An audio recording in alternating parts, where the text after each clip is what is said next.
3 महिने पहिले room booking केलेले, त्यांनी आम्हाला रूम दाखवले, 3 रूम दाखवलेले. ते बोललेले की हे रूम तुम्हाला 7 लाखाला देणार, तुम्हाला 2 लाख डाऊन पेमेंट करा. असे करून आम्ही डाऊन पेमेंट केल्यानंतर त्यांच्याबरोबर नोटरी करायला गेलेलो. नोटरी करताना ते नोटरी केले त्यांनी, नंतर आम्हाला सही करायला बोलवले. सही करताना त्यांनी आम्हाला पेपर दिले नाही, पेपर नंतर दिले. त्याच्यात आम्ही बघितलं आधार कार्ड वगैरे नाही. मग ते आम्ही त्यांच्याकडे गेलो, ते बोलले की आधार कार्ड आम्ही देणार, पण आम्हाला त्याच्यात टॅक्स भरायला लागतो, त्यामुळे आधार कार्ड देणार नाही. तर आम्ही आमच्या वकिलांकडे गेले. ते बोलले की ठीक आहे, आधार कार्ड नाही तर पहिले रूमचा ताबा द्या. तर आता गुरुवारी त्यांनी फोन केलेला की तुमचा मीटर लावून देतो, टॅक्स पावती लावून देतो, मला 50,000 रुपये आणून द्या. तर मी 50,000 त्यांना बोललो की आमच्याकडे तेवढे पैसे नाही. तर बोलले ठीक आहे, जवळजवळ 25,000 रुपये द्या.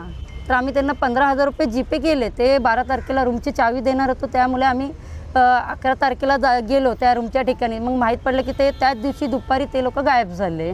आणि ह्याच्यात बिल्डर आहे, तो बिल्डर काय बोलत नाही. जे खोनीगाव एकविरा ढाब्याच्या मागे कन्स्ट्रक्शन साई माऊली डेव्हलपर म्हणून. नाव राजूभाई हरिश्चंद्र गुप्ता. माझं नाव आशा देवलाल पूर्वे आहे. आम्हाला साई माऊली डेव्हलपमेंट यांनी आम्हाला बिल्डरनी फसवलेलं आहे.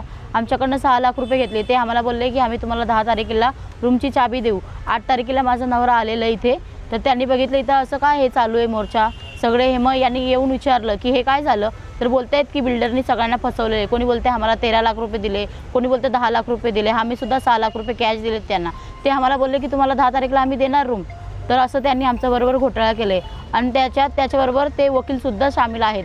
वकिलांचं नाव जाधव आहे, यादव कल्याणमध्ये ते वकील आहेत. आम्ही त्यांना त्या दिवशीच बोललेलो की आपण वकिलाकडे जाऊया, पण कोणीच ऐकलं नाही आमचं. नमस्कार, आज आपण मानपाडा पोलीस स्टेशनला आलेलो आहे.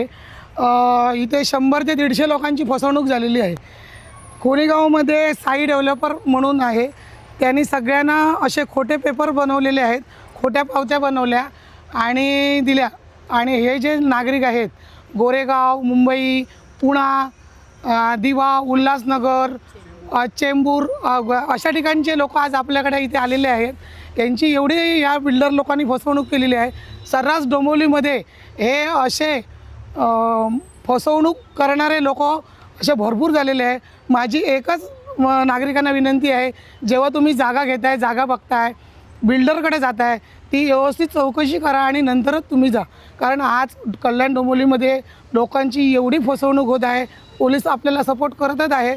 मानपाडा पोलीस स्टेशनने आता सिनियर साहेबांनी आश्वासन दिलेलं आहे की सगळ्यांचे FIR दाखल करून घेत आहेत आणि त्याच्यावर गुन्हा दाखल करत आहे.